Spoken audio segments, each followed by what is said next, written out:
19절 말씀 보라 내가 새 일을 행하리. 금년도 우리 교회의 주어가 새 일을 이루어가는 교회라고 했습니다. 여기서 이 말씀을 뽑았습니다. 2016년은 병신년입니다. 예, 병신같이 살았습니다. 우리가 병신년입니다. 그런데 병신년은 가버리고 이제 2017년 정유년이 왔습니다. 조류독감이 한창인지라 달의 해라고 해도 별로 그렇게 반갑지는 않습니다만 어쨌든 이 역경과 고난들이 보라! 내가 새 일을 이룰 것이다. 하나님이 오늘 주신 이 제목으로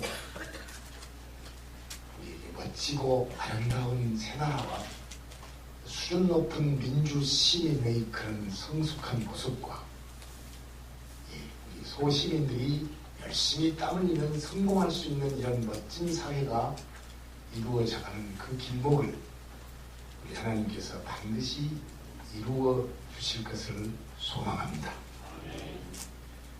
오늘 성경 말씀은 이런 내용입니다. 하나님께서 바벨론 포로 생활하는데 구원해 주시는 역사가 있지요. 그런데 그것이 과거에 애굽에서 430년 동안 노예 생활하다가 홍해바다를 건너고 나올 때의 그런 일들하고는 비교할 수 없는 멋진 이익이 되기 때문에 이전 일을 생각도 말고 기억하지도 마라. 이제 내가 이룰 일은 아주 깜짝 놀랄 멋진 일이 될 것이다. 이렇게 말씀을 하시는 것입니다. 자, 성경 말씀의 내용을 보면 삼위일체 하나님이 천지를 창조하셨고 맞지요? 인간이 그 말씀을 불순종해서 죄인으로 이 세상에 태어나고 죄인이니까 죄를 지을 수밖에 없고 그래서 하나님의 진노의 대상으로 살 수밖에 없는 인생으로 타락합니다. 그런데 공의로우시고 사랑이 무한하신 하나님은 이 죄인들을 다 쓸어 없애버릴 수 있는 능력과 권한이 다 계시지만은 한 분 예수 그리스도를 이 땅에 보내셔서 갈보리 언덕에서 십자가를 지시게 하심으로 사람들이 풀 수 없는 죄의 문제를 해결해 주셨고 이 사람들이 해결할 수 없는 사랑 내 사랑아 어디 갔다 인자오냐 사랑 중에 최고의 사랑이 하나님의 사랑이라는 이 두 가지 문제를 깜짝할 사이에 해결해 주셨습니다. 우리는 그 예수님을 나의 왕, 나의 구주로 믿음으로 죄의 용서를 받게 되었고 그래서 구원의 백성, 내 백성 오늘 내 백성은 무엇한다? 하나님을 찬송하기에 내가 지었다. 내 백성으로 우리가 살면서 영원한 천국에 이르게 되는 것입니다. 죄와 구원이라고 하는 이 일이 정확하고 분명한 논리를 시대와 역사를 거치면서 말씀을 해주시고 우리의 눈을 열어서 그런 환경과 역사와 흐름 속에서 환하게 볼 수 있게 하시며 그 가운데서 우리를 하나님께서 품에 안으시고 우리가 하나님 앞에 예배할 수 있는 백성이라는 그 표현입니다. 우리를 품에 안으시고 예배하는 자 되게 하시는 이것은 정말로 대박이요 대복입니다. 자, 첫 번째로 출애굽기는 애굽에서 430년 동안 종살이하던 자기 백성을 모세라고 하는 지도자를 통해서 출애굽시키는 대서사시이죠. 애굽은 죄악된 이 땅을 상징하는 도성이고 한 마리 어린 양의 피가 결국은 문지방에 발려졌을 때 그 안에 있는 백성들은 무조건 살았습니다. 무조건 살았습니다. 그 속에는 믿음이 좋은 사람도 있을 것이고 어른도 있을 것이고 애기도 있을 것이지만 그 행태와 상황을 보지 아니하고 어린 양의 피를 그 문지방에 발랐으면 죽음의 천사가 패스 오버 넘어갔습니다. 6월입니다. 6월 그래서 보라 세상 죄를 지고 가는 하나님의 어린 양이로다. 예수 그리스도의 피만 우리가 믿으면 잘났건 못났건 부자건 가난하건 병든 자건 건강하건 어떤 사람이든지 살아남을 수 있다. 영생을 얻을 수 있다고 하는 것을 보여주었습니다. 그때 출애굽을 하도록 만든 하나님의 제1차 목적이 무엇이었습니까? 내 백성이 광야에 나가서 마음껏 하나님께 제사 드리고자 한다. 이것이 목표였어요. 오늘 우리의 삶이 우리가 이 땅에 사는 최고의 목적은 하나님 앞에 예배하는 자 되는 것입니다. 오늘 저와 여러분은 어쨌든 그 일을 이루며 살아가는 위대한 하나님의 자녀인 줄로 믿습니다. 그 다음 두 번째로 하나님의 선민들은 결코 아름다운 순종을 하지 못했어요. 정말 성경을 읽으면 왜 그랬을까? 정말 왜 그랬을까? 자괴감이 듭니다. 그렇게도 하나님께서 말씀하시고 그렇게도 도와주셨어도 걸핏하면 우상숭배하고 음란하고 폐괴하고 그렇습니다. 인간의 죄성이 교만과 극심한 우상숭배와 음란과 호색으로 남과 북이 결국은 분리가 되었고 북쪽은 10지파가 북이스라엘을 이루었으나 아수르라고 하는 신흥 세력에 먹혀 들어가서 사라져버린 역사 속의 미아가 되어버렸고 남쪽의 유다와 베냐민 지파 이 둘만 근근히 면목을 이어가다가 그것마저도 안 되겠다 싶어서 바벨론에 70년 동안 포로 생활을 하도록 하나님께서 팽개쳐 버리십니다. 이사야, 에레미야, 에스겔 등의 선지서를 읽어보면 그렇게도 불순종하고 우상숭배하고 음란하고 폐괴한 짓을 반복했을까 이해가 되지 않을 만큼 하나님 앞에 진노의 대상으로 살았던 것을 알게 됩니다. 우리가 살면서 도저히 이해할 수 없는 일들이 많이 있어요. 지난 반년 동안 우리는 도저히 이해할 수 없는 일을 보면서 살았습니다. 에레미야 31장 15절 말씀을 보면 여호와께서 이와 같이 말씀하시니라. 라마에서 슬퍼하며 통곡하는 소리가 들리니 라헬이 그 자식 때문에 애곡하는 것이라. 그가 자식이 없어져서 위로받기를 거절하는도다. 이 말씀 어디서 우리 보았을까요? 그제? 헤롯 임금이 예수님 나신 뒤에 2살짜리 이하를 싹 죽여버릴 때 그때에 저 말씀이 인용되었어요. 저건 뭘 말하냐면 라헬이라고 하면 이제 이스라엘의 민족의 어머니 같은 분 아닙니까? 근데 내 자식이 없다 하고 통곡하고 울면서 내 자식이 다 죽어버렸다 하고 통곡하면서 옆에 사람이 별 위로를 해도 안 받는다는 거예요. 뭐냐? 이스라엘 백성이 70년 포로 생활로 가니까 다 죽었다, 다 끝났다, 우리는 망했다, 내 자식 하나도 없다 하고 통곡하는 그런 모습입니다. 그렇게 절박한 위기의 절명의 그런 순간을 에레미야 선지자를 통해서 예언하게 하시고 바로 두 번째의 바벨론 포로, 즉 애굽에서 살았던 출애굽할 때 이제는 두 번째 또 출애굽을 이루기 위한 바벨론 포로 생활을 가는 것입니다. 그러나 하나님은 언약을 신실하게 지키시는 분입니다. 페르시아 왕제인 고레스를 감동해서 너희들 너희 집으로 돌아가라. 가지고 온 성전 기명들 다 가지고 와서 성전을 짓고 너희 하나님을 숭배해라 하고 갑작스럽게 보내는 것입니다. 이것은 오늘 이전 일을 생각하지 말고 이전 것 기억하지 말라고 하시는 그 선지자의 말대로 세상에 이럴 수가 있는가?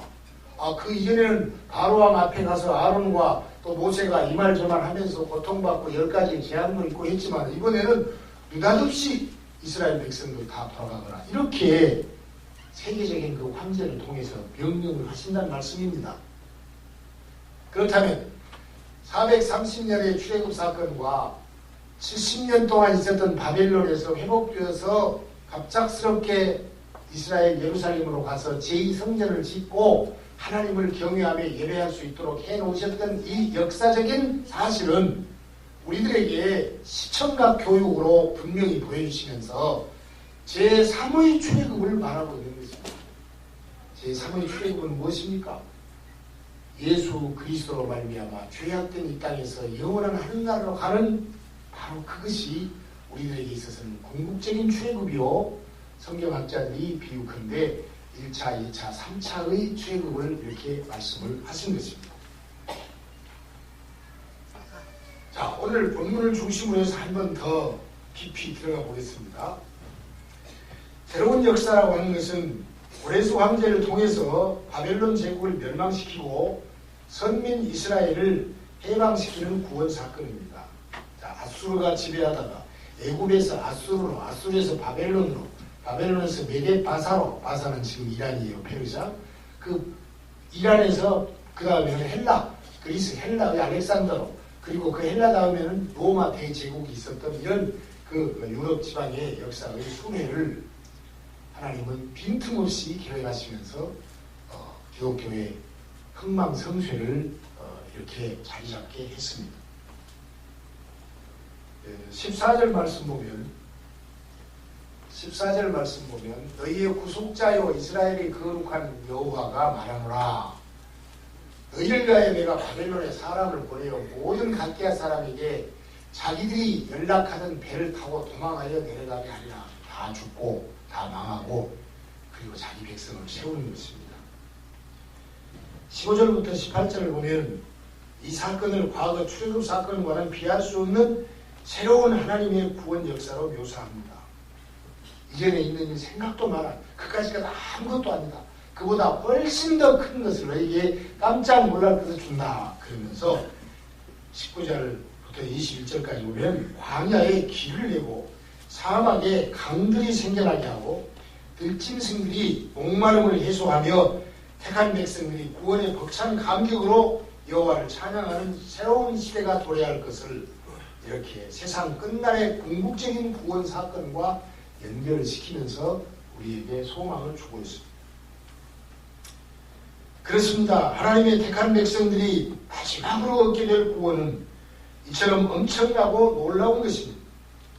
광야에 길을 냅니다. 사막에 강물이 생겼습니다. 그 얼마나 시원스럽고 행복하고 생명을 이어가는 이런 역사가 되겠습니까? 이스라엘 백성들이 바벨론 포로 귀환으로 이 같은 구원의 기쁨을 어느 정도는 맛보았습니다만 신학시대 우리의 성도들은 복음을 믿고 성령으로 거듭나고 그리고 주와 함께 동행해서 나가기 때문에 요한계시록 마지막 부분에 나타나는 하늘의 영광스러운 그 일들을 바벨론 포로 생활 이후에 돌아온 그 사람들보다 훨씬 더 긴밀하게, 세밀하게, 가깝게 이렇게 우리 마음속에 품고 가는 사람들이기 때문에 이런 것은 생각할 수도 없고 살아온 일들은 기억할 것도 없이 그 나라 그 영광의 궁극적인 그 구원을 우리는 소망하면서 흐트림 없이 가고 있는 것입니다. 그래서 수많은 하나님의 종들이 그날의 영광을 사모하며 현실의 모든 환난과 고통을 능히 극복해 나갔던 것입니다. 디모데후서 4장 7절 8절을 보면 바울 사도의 마지막 유언과 같습니다. 내가 선한 싸움을 싸우고 달려갈 길을 마치고 믿음을 지켰으므로 이제 후로는 나를 위하여 의의 멸류관이 마련되어 있으니 주님 곧 의로우신 재판장께서 그날에 내게 주실 것이며 내게만 아니라 주님의 나타나심을 사모하는 모든 자에게다. 히브리서 12장 1절에도 그러므로 이처럼 많은 증인들이 구름같이 우리를 둘러싸고 있으니 모든 무거운 짐과 얽매이기 쉬운 죄를 벗어버리고 인내로 우리 앞에 놓여있는 경주를 경주하자. 이렇게 말씀하고 있어요. 이러한 구원의 기쁨을 맛본 자들이라면 그 기쁨을 혼자만 간직하고 가만히 있지는 못할 것입니다. 오늘 본문 21절에 있는 말씀처럼 21절에 있는 말씀 이 백성은 내가 나를 위하여 지었나니 나를 찬송하게 하려 합니다. 구원의 감격을 가지고 찬송을 안 부를 수가 없어요. 찬송을 안 부를 수가 없습니다. 하나님을 높이지 않을 수가 없습니다. 이렇게 해도 감사하고 저렇게 해도 감사합니다. 하나님 앞에 찬송하지 않을 수가 없습니다. 에베소서 1장 6절과 12절 보면 이는 그분의 사랑하신 아들 안에서 예수 안에서입니다. 예수 때문에 구원입니다. 예수로 말미암아 하나님과의 가는 길이 생겼습니다. 우리에게 거저 주시는 은혜의 영광, 그것을 우리에게 찬미하게 하려고 우리를 부르셨다. 12절 보면 이는 그리스도 안에서 먼저 소망을 가진 우리가 그분의 영광의 찬미가 되게 하려는 것이다. 그러므로 입술로 복음을 전파하며 항상 기쁨과 감사가 넘치는 그런 삶으로 여호와께 영광을 돌리는 우리들이 되어야 할 것입니다. 과거 이스라엘 백성의 하나님은 오늘 우리가 섬기는 하나님 똑같습니다. 일하시는 하나님입니다. 세상을 창조해 놓고 너희가 알아서 해야 나는 모르겠다 하고 뒷짐지고 계시는 그런 하나님이 아닙니다. 그것을 이신론이라고 디즘이라고 이렇게 말하는데 하나님께서는 그렇게 우리를 버려두지 아니하시고 창조하신 그 순간부터 마지막 심판의 시간까지 계속해서 섭리하시고 우리를 보호하시고 인도하시고 책망하시고 교훈하시면서 가고 있습니다. 요한복음 5장 17절 말씀 예수님이 이렇게 말씀하세요. 내 아버지께서 지금까지 일하시니 나도 일한다. 아버지와 자신을 똑같이 말했습니다. 땅을 만드시고 그것을 지어 세우시는 성취하신 하나님. 예레미야 33장 2절에 보면은 일을 행하시는 여호와 창조하셨습니다. 그것을 만들며 성취하시는 여호와 하나님의 그 목적대로 이 땅은 흘러가고 있습니다. 그의 이름을 여호와라 하니가 이와 같이 이르시도다. 모든 백성이 악에 도취되어 평안하다고 할 때에 징계의 일을 만들어 우리 멸하시기도 하고 그 징계 가운데 더 이상 소망이 없다고 할 때는 또 새로운 소망을 만들어서 새 역사를 이어가신 하나님입니다. 바벨탑으로 다 망하게 됐을 때 베라의 아들 아브라함이라고 하는 이름이 등장하고 창세기 12장에서 아브라함이 믿음의 조상으로 나타납니다. 메뚜기 때가 와서 다 갉아먹어서 먹을 것이 없을 때 바로 새 풀이 돋아나고 있던 것을 봅니다. 삼손이 머리를 딱 잘라버렸습니다. 이제 다 죽었습니다. 그럴 때 밀리온 삼손의 머리털이 기어나더라. 어둡고 힘들고 고통스러운 일로 막막한 상황이 되었어도 하나님은 그때 새로운 일을 이루시면서 우리에게 소망을 주시고 다시 일어서게 하시는 하나님이신 것을 믿으시기 바랍니다. 오늘 16절 17절 말씀 보면은 나 여호와가 이같이 말하노라 바다 가운데 길을 큰 물 가운데 지름길을 내고 또 병거와 말과 군대의 용사를 이끌어내어서 그들의 일시에 엎드러져 일어나지 못하고 소멸하기를 꺼져가는 등불 같게 하였느니라. 그렇게 이스라엘 백성이 홍해바다를 건너 나올 때 그와 같이 일했습니다. 18절과 19절 보겠습니다. 너희는 이전 일을 기억하지 말며 옛날 일을 생각하지 말라.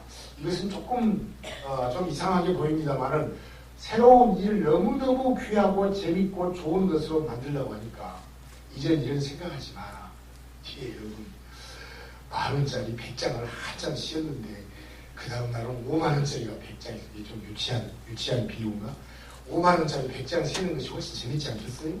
10,000원짜리 100장 세는 것을 잊어버려 그냥 이제 새로 5만원짜리 내일은 또 10만원짜리 자기야수표가 100장 있으라는 거 자꾸 잊을 것 잊어버리고 새로운 일, 새 일, 내가 너희에게 준 좋은 일들 생각하라.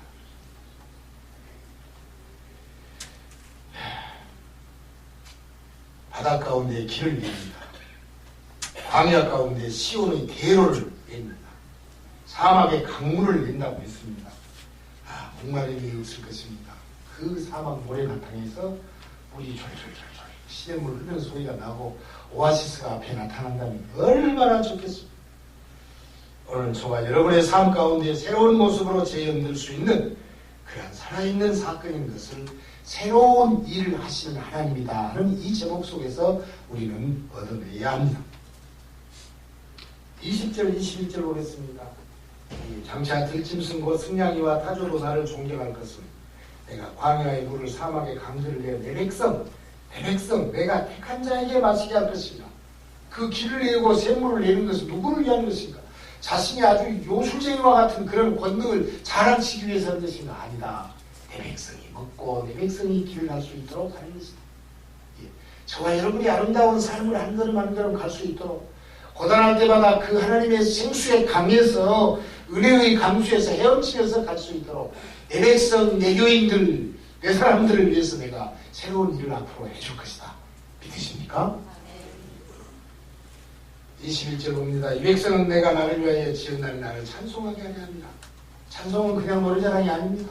마음속에서 우러나오는 구원의 감격과 기쁨을 그래서 우리 손을 들고 또 찬송하고 손뼉치고 이웃과 악수하면서 하자는 말씀들을 하는 거지. 마태복음 5장 45절에 보면 하나님께서는 그 해를 악인이나 선인에게 또 그 비를 의인이나 불의한 자에게 골고루 주신다고 했습니다. 비가 옵니다. 우리 장로님들의 과수원에만 비 옵니까? 안 믿는 사람의 노래도 비 옵니다. 이것이 일반 은총입니다. 하나님이 주신. 그렇게 했는데, 그러나 그 온 인류를 위한 하나님의 사랑이라고 할지라도 특별하고 세심한 보살핌은 하나님을 신실히 믿고 따르는 사람들에게 집중되어 있다는 것을 성경은 누누이 말씀하고 있습니다. 사랑하는 성도 여러분, 지금의 삶이 메마르고 황량한 사막과 같이 슬프고 힘겹습니까? 이 나라가 꼭 그렇게 보이는가요? 오늘의 말씀을 통해서 힘을 내시고 용기와 위로를 가지시기를 바랍니다. 우리 모두는 하나님의 열렬한 사랑의 대상입니다. 하나님의 모든 권능과 기적은 우리를 위해서 있습니다. 당신 혼자서 재미보고 쓰시려고 있는 것이 아닙니다. 곧 하나님의 교회를 위해서 이와 같은 새 일을 베풀어지게 될 것입니다. 금년 2017년을 새 일을 행하는 교회라고 했습니다. 2월 달에 미얀마에 가서 열흘 동안 우리 청년들이 단기 선교를 갑니다. 새로운 일이 올시다.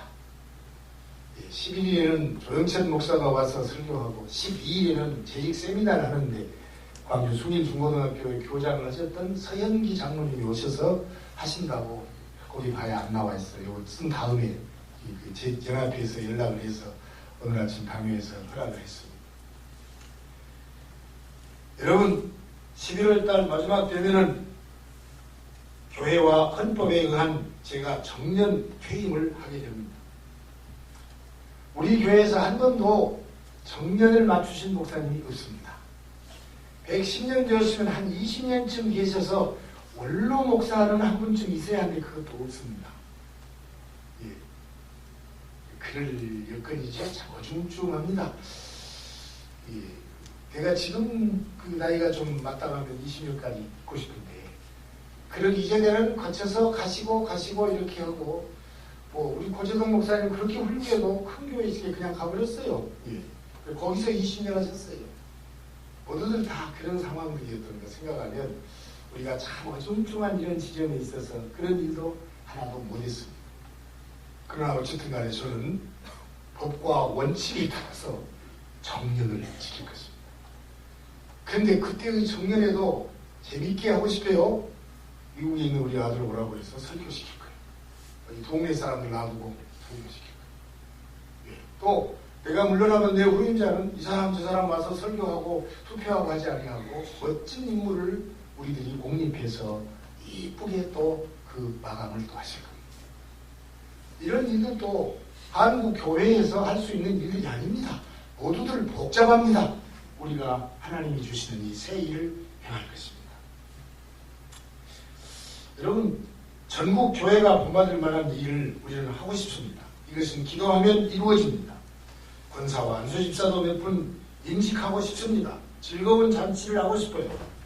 그리고 진짜 새 일은 이제 한 2, 3개월 있으면 우리 복음의 큰 빛, 벌교를 비춘 대왕 110년사가 이제 곧 발간이 되어서 우리 손에 볼 수 있게 될 것입니다. 그 이외에 여러 가지 일들이 우리로서는 항상 새로운 일이고 하나님이 우리를 위해서 이루어주신 일이고 그냥 기쁨으로 찬송하면서 드려질 일이라고 하는 걸 생각하면서 2017년 이 시간도 빨리 가거라. 좋은 일들이 많이 생기고 교회가 더 부흥되고 우리들의 삶이 더 윤택해지고 그때 되면 우리의 자손들이 더 멋지게 커나갈 수 있는 그런 한 해가 될 것이니까 멈춰 있어서는 안 됩니다. 빨리빨리 가면서 이 훌륭한 이런 인물과 일들이 이루어지고 기분 좋은 맛 사업하신 분들은 그냥 막 들어가도 나가도 복을 받고 몸이 아픈 분들은 막 건강으로 축복받고 우리 김병원 씨 제발 완전하게 뚝딱 건강이 다 회복되어져 버리고 예? 그렇게 해서 우리 청년들이 미얀마 갔다 오면 8명에서 16명, 50명 막 이렇게 들어오고 이런 좋은 일들이 우리들에게 계속해서 이어져 가기를 우리는 바라고, 하나님이면 하실 수 있으니까, 우리 생각에는 안 맞지만 하나님이면 하실 수 있으니까 그 하나님을 바라보고, 보라 내가 새 일을 행하니 소망 중에 걸어갈 수 있기를 축원합니다. 하나님이 직접으로 하실 것입니다. 새로운 일을 행할 것입니다. 우리 성도들의 행복을 위해서 하실 것입니다. 여러분의 기도와 순종과 사랑을 통해서 이 일은 반드시 이루어지고야 말 것입니다. 할렐루야. 기도하겠습니다. 아버지 감사합니다. 또 새날이 되고 새해가 되었습니다. 하나님께서 복되고 신실한 한 해를 살 수 있도록, 무엇보다도 이전껏 이전 일 생각도 마라. 그보다 훨씬 더 좋은 깜짝 놀랄 일들을 내가 너희들 앞에 줄 것이다. 이 말씀이 제목 삼아 우리의 것이 되게 하시고 이 한 해를 사는 좌표가 되게 하여 주시옵소서. 예수님의 이름으로 기도하옵나이다. 아멘. 이제는 우리 구주 예수 그리스도의 은혜와 하나님 우리 아버지의 크신 사랑과 성령님의 감화 감동 충만 위로 역사하시 2017년 새해 첫 주일 대교회에서 내 자리 지키고 하나님 앞에 함께 기도하며 감격하여 예배하는 이 아름다운 주의 백성들 머리 위에와 1년의 계획과 사업과 자녀들의 문제와 기도의 여러 제목들을 위해, 특별히 병고에 시달리는 어려운 우리 형제들을 위해 영원토록 함께 있을지어다. 아멘.